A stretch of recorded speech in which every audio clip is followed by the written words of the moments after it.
कैमरे के माध्यम से जरा जूम करिए, कैमरा लाइए भाई, दिखाइए, कैमरा जूम करके देखिए। हम नहीं कहते किसी प्रखंड जो धर्माचार्य हो, शास्त्रियों से पता कर लीजिए। इनकी चौकीदारी में पूरा देश बिक जाता है, पूरा देश लूट जाता है।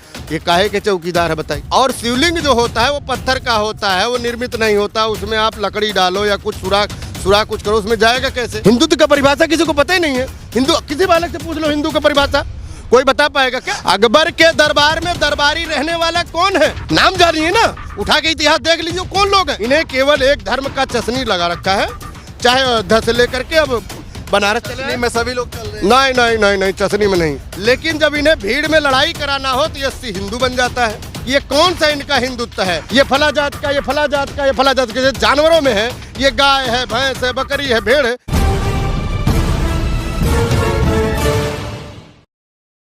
नमस्कार, मैं ज्योतिष चौहान। ज्ञानव्यापी मामले में लगातार कोर्ट में सुनवाई चल रही है। एक पक्ष उसको फव्वारा साबित करने में लगा हुआ है और दूसरी पक्ष उसको शिवलिंग साबित करने में लगा हुआ है। तो क्या कुछ मुद्दा है, क्या कुछ है सामने, उस पर बातचीत करेंगे। हमारे साथ डॉक्टर भारद्वाज इस वक्त मौजूद हैं।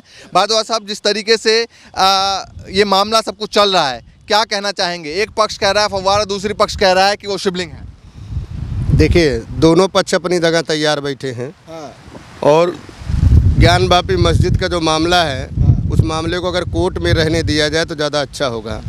अब वाद विवाद तो होगा, अब जिस पे चर्चा करेंगे, मेरे घर आप आओगे, ज़बरदस्ती किसी काम करोगे, मैं मान लूँगा, तो सेम वही है। लेकिन समस्या वो नहीं है। आप देखिए, उस पर मान लीजिए जो शिवलिंग की बात करते हैं, मैं ये आपके कैमरे के माध्यम से जरा जूम करिए, कैमरा लाइए भाई, दिखाइए, कैमरा जूम करके देखिए, कैमरा जूम करिए। आप बताइए, इसको शिवलिंग आप कहेंगे क्या? मैं आपको ही दिखाना चाह रहा हूँ, इसको आप शिवलिंग कहेंगे क्या? मैं आपको जानना चाहूँगा। तो इस तरह के पार्कों में जो है, पिछले सरकार के द्वारा पार्कों के किनारे बहुत सारे इस तरह बने हुए हैं, इसको आप शिवलिंग कहेंगे? आप बताइए, अगर ये शिवलिंग है तो इसका मतलब हर जगह है क्या? और शिवलिंग जो होता है वो पत्थर का होता है, वो निर्मित नहीं होता। उसमें आप लकड़ी डालो या कुछ सुराख कुछ करो, उसमें जाएगा कैसे?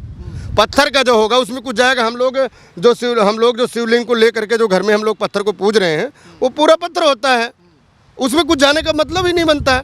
तो ये जो मुद्दाएं हैं, इस मुद्दा को भारतीय जनता पार्टी केवल भुनाने का काम करती है और महंगाई को, बेरोजगारी को भटकाने का काम करती है। आपने देखा होगा चुनाव के बाद जैसे लोगों ने, ये जब सरकार दोबारा बनी तो लोगों ने इनसे जो है रोजगार के बारे में बात करना शुरू किया, शिक्षा के बारे में, स्वास्थ्य के बारे में। महंगाई पर जैसे कंपनियों ने तेल का दाम बढ़ाना शुरू करा, जैसे जनता में ये रोष पैदा हुआ। 9.5 रुपये तेल पे कम किए गए, तब जगह जगह पोस्टर लगे हुए और कहा जा रहा है कि धन्यवाद मोदी जी, आपने एक ऐतिहासिक कम किया है, जो महंगाई से लोग त्रस्त थे उसको कम कर दिया रेट को। हाँ, आप देखिए, ये लोग भारतीय जनता पार्टी की IT सेल पोस्टरें तो लगाती है। मैं आपको पीछे ले जाऊंगा। जब विपक्ष के नेता राहुल गांधी ने कहा था कि चौकीदार चोर है, तो पूरे देश में भारतीय जनता पार्टी के लोगों ने कहा था कि मैं भी चौकीदार। यहाँ तक कि भाजपा के विधायक, सांसद, मंत्रियों ने चौकीदार का लेबल लगा के चला था। इनकी चौकीदारी में पूरा देश बिक जाता, पूरा देश लूट जाता है। ये काहे के चौकीदार है बताइए? किस बात की चौकीदारी? आपकी चौकीदारी में जो 70 सालों में नहीं हुआ, वो 8 सालों में कर्जा डबल हो गया हमारे देश में। जो 8 सालों में कर्जा नहीं बढ़ा, विदेशों का कर्जा, वो 8 सालों में आपने बढ़ाया, जो 70 सालों में बढ़ा। कौन सी चौकीदारी की बात करते हैं आप? काला धन तो बहुत बोलते थे। ये लोग कहते थे 2014 से पहले कि 8,000 लोगों को काला धन 12 देशों में है। 12 देशों में 8,000 भारतीयों का काला धन 12 देशों में बंद है, चाहे वो स्विस बैंक। सवाल ये उठता है कि महंगाई के मुद्दे पे फिलहाल कोई बात नहीं करना चाह रहा। अभी तमाम जगह के मुद्दे चल रहे हैं, चाहे ज्ञानव्यापी का हो, दिल्ली के कुतुब मीनार का मुद्दा हो, या फिर मथुरा का मुद्दा हो, चाहे ताजमहल का मुद्दा हो, सभी पे याचिका डाली जा रही है। देखिए, याचिका इसलिए डाली जाएगी कि भारतीय जनता पार्टी उन मूलभूत सुविधाओं को जो है भुनाने का काम करती है। उसको पता है, अगर ये मुद्दा हम उछाल देंगे तो लोग नौकरी से भ्रमित हो जाएंगे, महंगाई से भ्रमित हो जाएंगे, स्वास्थ्य शिक्षा की बात नहीं करेंगे, रोजगार की बात नहीं करेंगे। वही हो रहा है। युवा बेरोजगार, आप बताइए, जिस बच्चे को जो आप डालोगे उसके दिमाग में वही तो बैठेगा। भाई, कंप्यूटर का जो उसके अंदर सॉफ्टवेयर होता है, जो आपने डाल दिया वही तो पों पों बोलेगा। तो जो 18 साल का बच्चा है, 25 साल का बच्चा है, उसके सामने जो आप सुबह से शाम दिखाओगे, बच्चा तो वही जाएगा। आज देख लिए 90% जो गोदी मीडिया है, मैं आपकी बात नहीं कर रहा हूँ, जो सुबह से शाम केवल मोदी की रट्टू लगाई बैठा है, वो केवल मोदी भक्त है, मोदी की ही चर्चा तो करता है।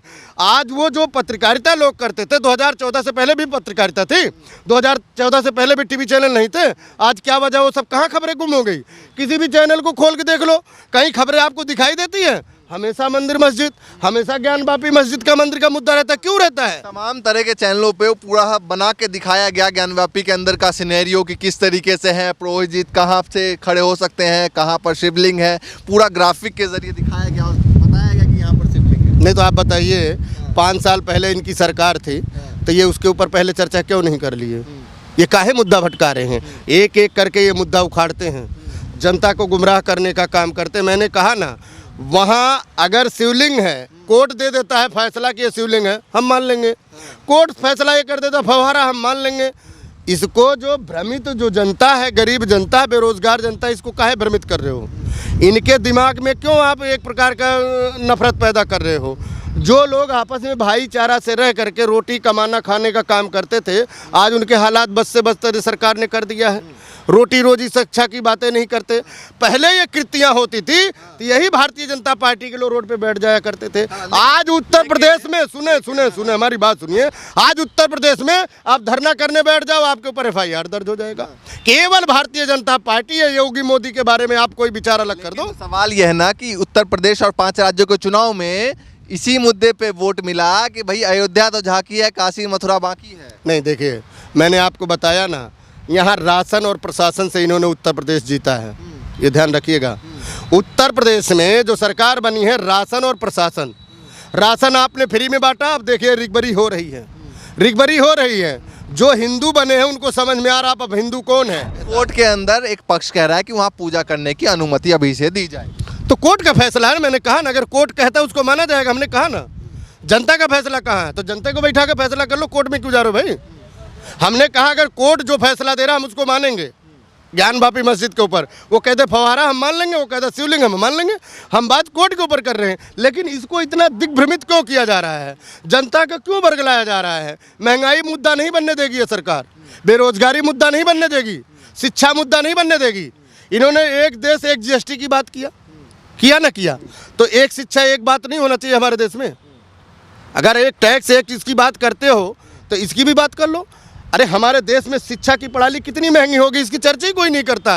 आज की डेट में मैं बता रहा हूँ, 2014 से पहले शिक्षा के बारे में जो बच्चे MBA BTech कर रहे थे, वो कहते थे कि हम इतना दे करके इतने में हो जाते थे।